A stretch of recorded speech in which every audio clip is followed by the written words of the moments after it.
ដែលយើងទាំងពីរធ្លាប់បានទៅលេងរៀមបានបីបំថ្នាក់ថ្នមឲ្យគេក្បែរទឹកថ្លាឆ្វេងហូរស្តាប់តាមភ្លេងធម្មជាតិអើយទឹកជ្រោះហូ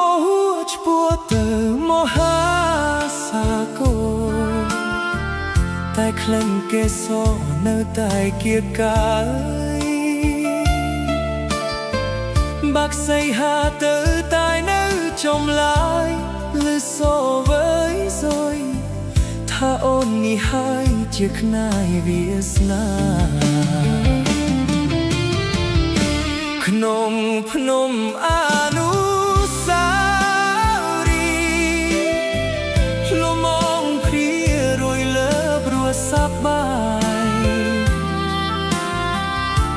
ព្រះរហង្សប្រចំជាប់នេត្រាលួចស្នេហារៀមនឹងថ្លើមថ្លៃនឹកឃើញតែមកក្នុងភ្នំអនុ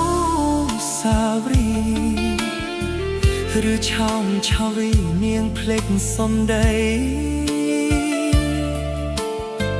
ហូនបានសច្ចាថាស្មោះលោកស្រីតួភ្នំរលាយ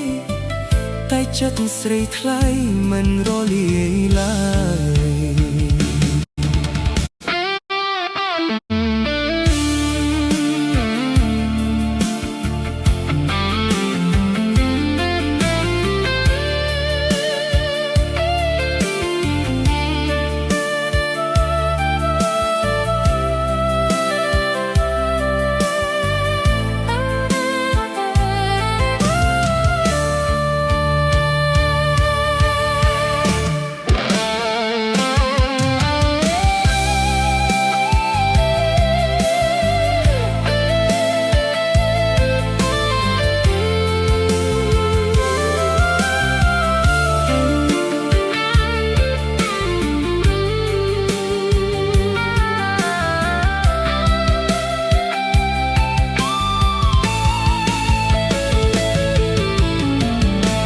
ក្នុងភ្នំអ